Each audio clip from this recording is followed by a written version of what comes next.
To part 3 class 10th math chapter real number.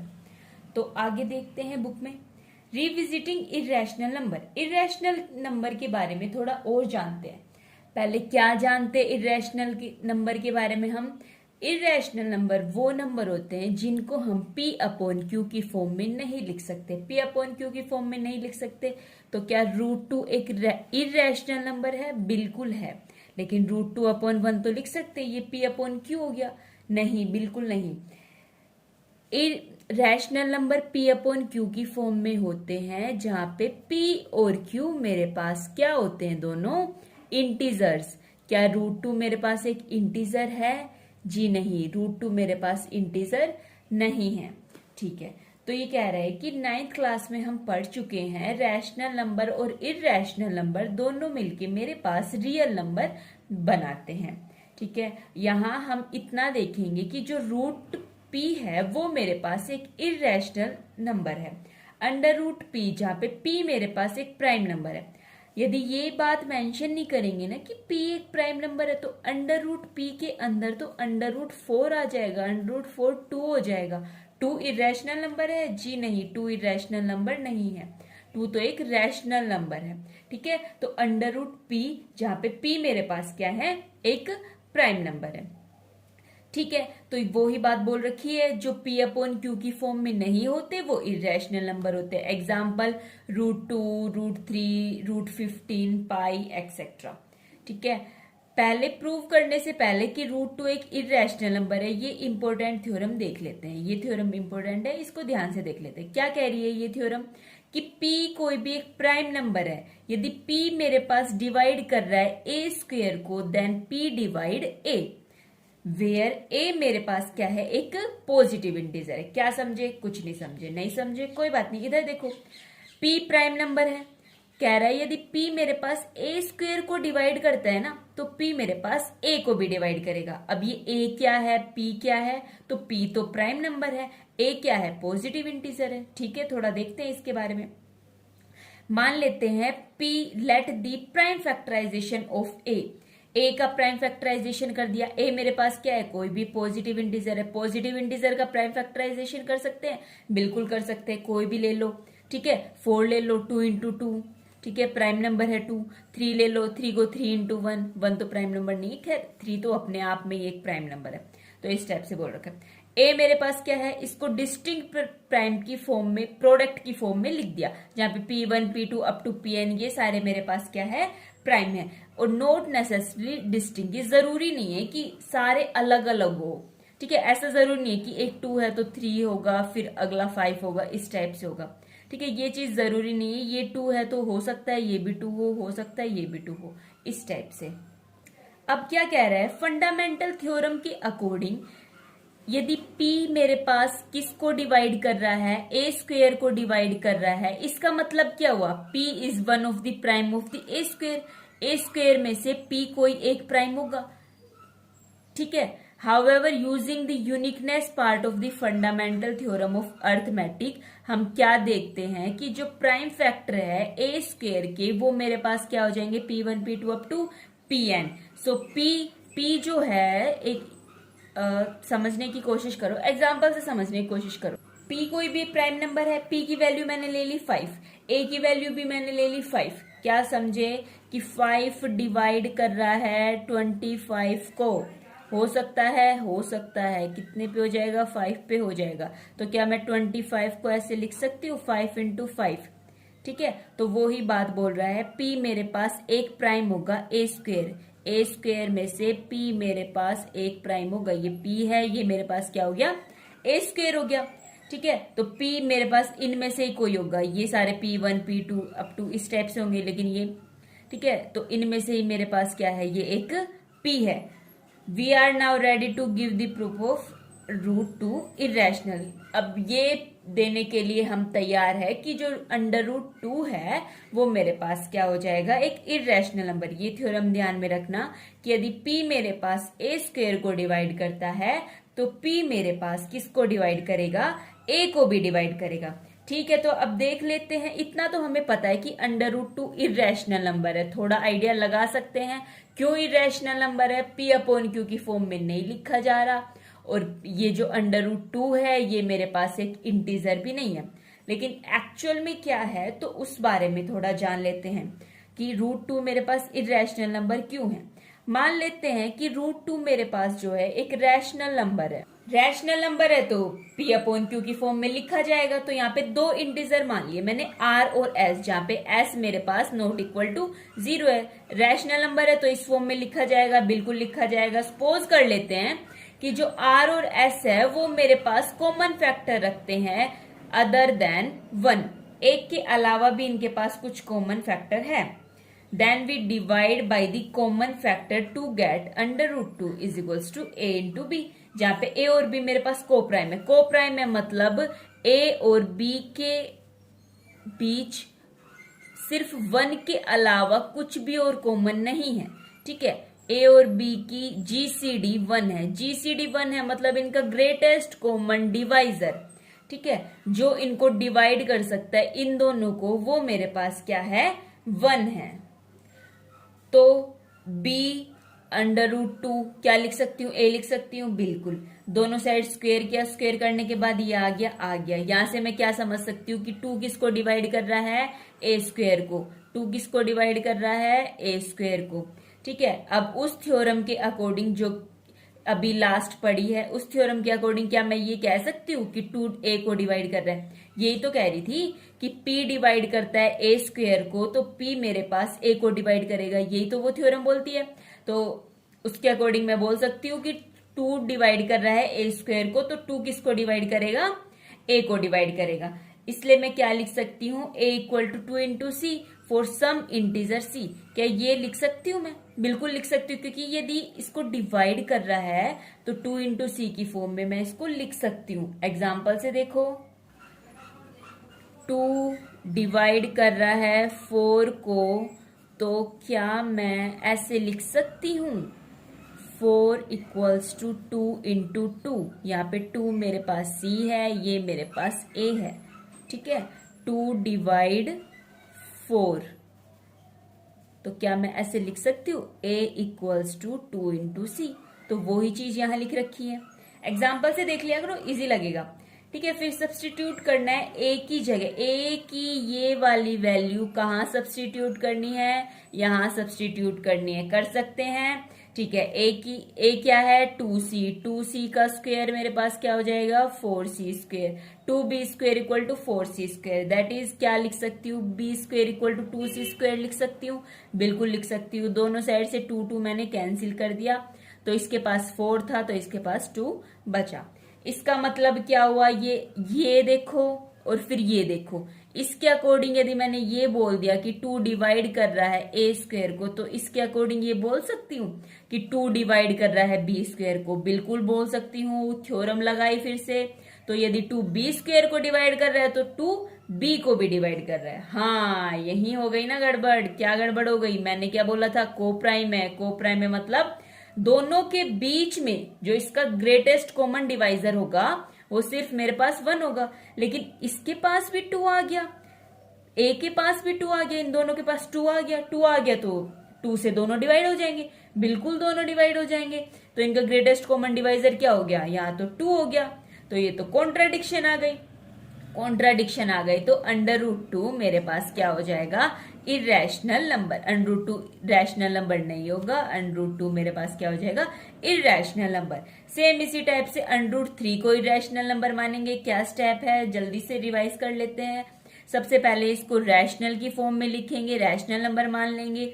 देखेंगे कि a और b यहाँ पे मेरे पास कोप्राइम है। कोप्राइम है मतलब इन दोनों के बीच में कुछ कॉमन नहीं। कोप्राइम का मतलब थोड़ा समझ पा रहे हो ना? देखो, जैसे 3 और 5 ले लिया मैंने, इन दोनों के बीच में कुछ कॉमन है, 1 के अलावा कुछ कॉमन है? नहीं कॉमन है। ठीक है, तो इस टाइप से कुछ भी मान लिया। फिर इनको क्रॉस मल्टीप्लाई किया। क्रॉस मल्टीप्लाई करने के बाद स्क्वायर करते हैं। स्क्वायर करने के बाद यहां से मैं बोल सकती हूँ a स्क्वायर 3 को डिविजिबल है। थ्योरम के अकॉर्डिंग बोल सकती हूँ a आल्सो डिविजिबल बाई 3 या 3 डिवाइड a। इस टाइप से सेम ही बात है ना, डिविजिबल बाई या divide. a square divisible by 3 या 3 डिवाइड a स्क्वायर, दोनों सेम है ये। ठीक है, तो यहां से क्या लिख दिया, a equal to 3c, a की जगह 3c मैंने पुट किया, पुट करने के बाद सेम वो ही b is also divisible by 3 and b square is divisible by 3। ठीक है, इन दोनों के अकॉर्डिंग मेरे पास यहाँ पे 3 एक कॉमन फैक्टर आ गया, बट मैंने को प्राइम माना था, सो मेरे पास क्या आ गई, कॉन्ट्राडिक्शन। कॉन्ट्राडिक्शन मतलब जो मैंने सपोज किया था ना वो बात मेरे पास होल्ड नहीं हो रही है। मतलब क्या सपोज किया था मैंने कि √3 मेरे पास एक रैशनल नंबर है, बट क्या √3 रैशनल नंबर है? जी नहीं, √3 मेरे पास इरैशनल नंबर है। तो यहाँ देखो जो सम और डिफरेंस होगा ना एक रैशनल नंबर का और एक इरैशनल नंबर का, वो इरैशनल नंबर होगा। कैसे होगा? बिल्कुल एग्जाम्पल बिना मानेंगे नहीं, बिल्कुल नहीं मानेंगे। रैशनल नंबर ले लो 2/3, इरैशनल नंबर ले लो √2। क्या ये मेरे पास एक रैशनल नंबर है या इरैशनल नंबर है? बिल्कुल ये एक इरैशनल नंबर है। क्यों है इरैशनल नंबर? क्या इसको P/Q की फॉर्म में लिख पा रही हूं और जहां पे P और Q मेरे पास दोनों इंटीजर है? नहीं, बिल्कुल नहीं। इनका एलसीएम लेके देख लो, एलसीएम क्या आ जाएगा, 3 आ जाएगा। 3 आ जाने के बाद इसको क्या मैं सोल्व कर सकती हूँ?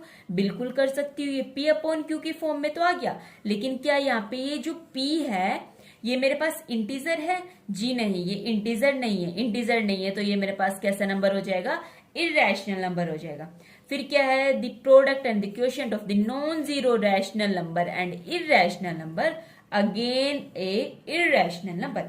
क्या बोल रहा है, प्रोडक्ट लेना है। एक मेरे पास रैशनल नंबर हो गया, यही ले लेते हैं एग्जांपल, और एक मेरे पास इरैशनल नंबर हो गया। क्या ये मेरे पास रैशनल नंबर है? बिल्कुल नहीं, √2 आ रहा है, ये मेरे पास इरैशनल नंबर है।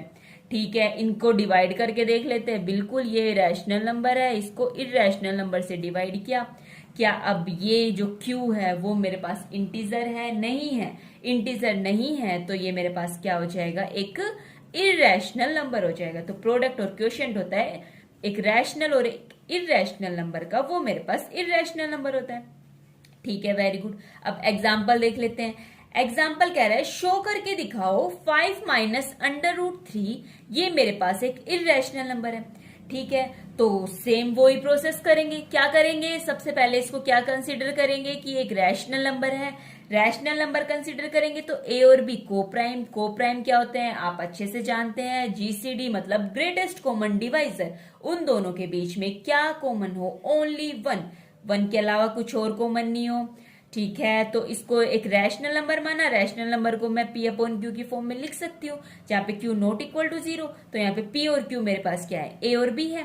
उस फॉर्म में मैंने लिखा, बिल्कुल लिखा। अंडर रूट एक साइड, ठीक है, अंडर रूट एक भाई और बचे हुए बिना अंडर रूट एक भाई। ठीक है, इन दोनों को मैंने अलग अलग किया, बिल्कुल कर लिया। इसके बाद इनको रीअरेंज किया। कैसे रीअरेंज किया, इनका एलसीएम लिया। एलसीएम क्या आ जाएगा, बी आ जाने के बाद 1 को b से डिवाइड करना है, फिर 5 से मल्टीप्लाई करना है, 5b minus a।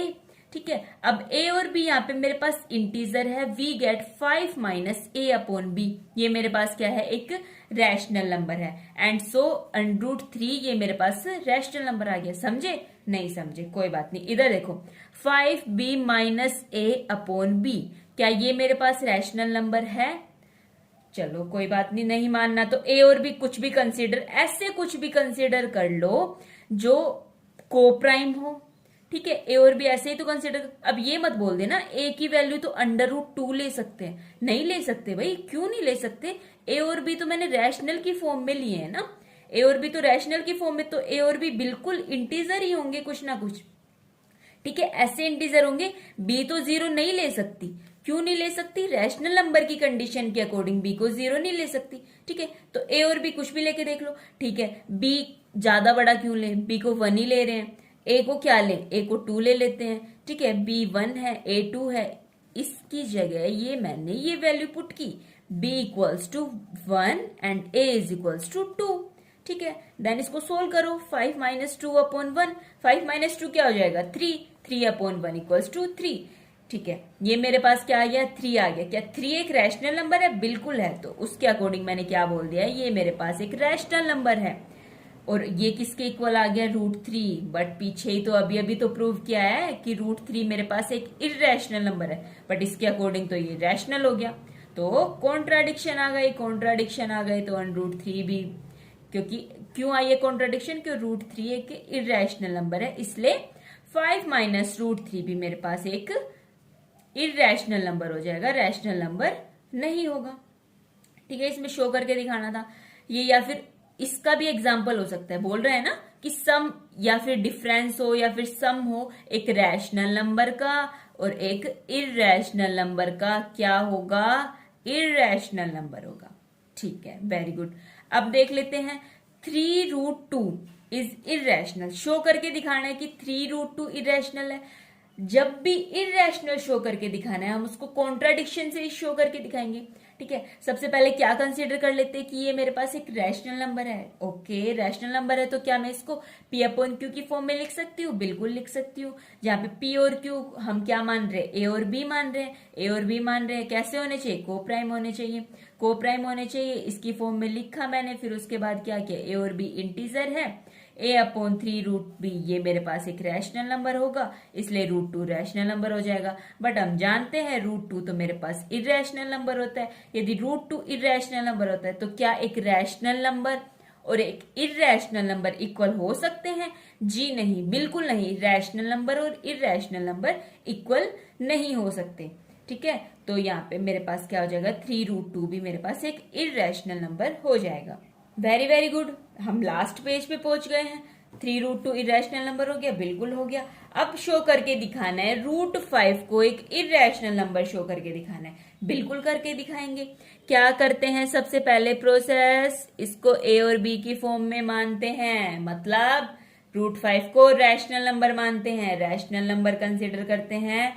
Rational number P/Q की फॉर्म में होता है, जहां पे A और B दोनों मेरे पास को प्राइम होते हैं, इनकी GCD क्या होती है, 1 होती है। ठीक है, उसके बाद क्या करते हैं, इनको क्रॉस मल्टीप्लाई करते हैं, वो ही जैसे √2 और √3 को क्या था ना, सेम वो प्रोसेस है, बस 2 और 3 की जगह 5 को रिप्लेस कर दो, दोनों साइड स्क्वेयर करेंगे, स्क्वेयर करने के बाद बोलेंगे कि 5 divide A² then 5 divide A। आ रहा है ना समझ में? नहीं समझ में आया तो पीछे वाले एग्जाम्पल में 2 और 3 की जगह सिर्फ 5 को रिप्लेस करना है। इस टाइप से इसको शो कर सकते हैं, बिल्कुल कर सकते हैं, प्रूव कर सकते हैं। अब देखो 3 + 2√5, क्या ये मेरे पास एक इरेशनल नंबर है या रैशनल नंबर है? इसको शो करके दिखाना है, बिल्कुल शो करके दिखाएंगे। अभी जो एग्जाम्पल क्या था, सेम वही एग्जाम्पल, ये आपको बिल्कुल मस्ट आपको ही ट्राई करना चाहिए। यदि हर चीज के सॉल्यूशन मिल गए तो कर नहीं पाओगे। ठीक है, तो ये सेम बिल्कुल जैसे लास्ट क्या था उसकी तरह ही ट्राई करने की कोशिश करो, उसके बाद ही ये सॉल्यूशन देखना। मैं आपको सॉल्यूशन दिखा देती हूँ, देख लीजिए। क्या शो करके दिखाना था कि 3 + 2√5 एक इरेशनल नंबर है, रैशनल नंबर अज्यूम किया, A/B की फॉर्म में लिखा, इरेशनल एक साइड हो जा, रैशनल एक साइड चला जा, या तो ऐसे कर लो। यहाँ पे एक और कर सकते हो, क्या कर सकते हो, √5 = A - 3B/2B, ऐसे कर लो, ये ज्यादा ठीक रहेगा। ठीक है, फिर यहां से 2 को कैंसिल कर दो, यहां 2 कर दो। अब देखो क्या ये मेरे पास रैशनल नंबर है, बिल्कुल रैशनल नंबर है। ठीक है, तो यहाँ पे √5 भी एक रैशनल, √5 मेरे पास क्या होता है, इरेशनल नंबर, बट यहाँ पे √5 तो रैशनल नंबर आ गया, ये लाइन हटा देना। ठीक है, 3 + 2√5 ये मेरे पास क्या हो जाएगा, एक इरेशनल नंबर। ध्यान से देख लो इसको, वैसे तो पहले अपने आप ही सोल्व करना, बिल्कुल ही समझ नहीं आ रहा तो देख लेना। थर्ड देख लो, लास्ट क्वेश्चन, इन तीनों को इरेशनल नंबर शो करके दिखाना है। ये तो सेम इस टाइप से हो जाएगा। ठीक है, इन दोनों में से करके दिखा देती हूँ मैं पहले, चलो फर्स्ट करके देखते हैं। तो जल्दी से देख लेते हैं। 1/√2 को इरेशनल शो करना है, सेम प्रोसेस है, पहले रैशनल कंसीडर करेंगे, A और B को प्राइम होंगे, क्रॉस मल्टीप्लाई करेंगे एंड देन स्क्वायर के अंदर इन दोनों को स्क्वायर किया, उसके बाद 2 किसको डिवाइड कर रहा है, B² को, थ्योरम के अकॉर्डिंग B को भी डिवाइड करेगा, डिवाइड कर रहा है तो इस टाइप से लिख सकते हैं। कैसे लिख सकते हैं ये सब मैं बता चुकी हूँ, इसलिए बार बार रिपीट नहीं कर रही। तो इस इक्वेशन के अंदर b की वैल्यू 2c मैंने पुट की, पुट करने के बाद इसको सोल्व किया, तो यहां से भी 2 मेरे पास a स्क्वायर को भी डिवाइड कर रहा है, 2a को डिवाइड कर रहा है। a और b में क्या हो गए मेरे पास, 2 कॉमन हो गया, 2 कॉमन हो गया तो कॉन्ट्राडिक्शन हो गई। क्या कॉन्ट्राडिक्शन हो गई, मैंने क्या कंसिडर किया था, a और b को प्राइम है। को प्राइम है मतलब इन दोनों के पास 1 के अलावा कोई दूसरा कॉमन फैक्टर नहीं है। लेकिन यहाँ क्या हो गया, 2 मेरे पास एक कॉमन फैक्टर हो गया, कॉन्ट्राडिक्शन आ गई, तो 1/√2 मेरे पास क्या हो गया, एक इरेशनल नंबर हो गया। लास्ट 2 बचे हैं, बिल्कुल सेम है, एग्जैक्ट है। आप लोग ट्राई करके देखना, फिर भी सोल्व नहीं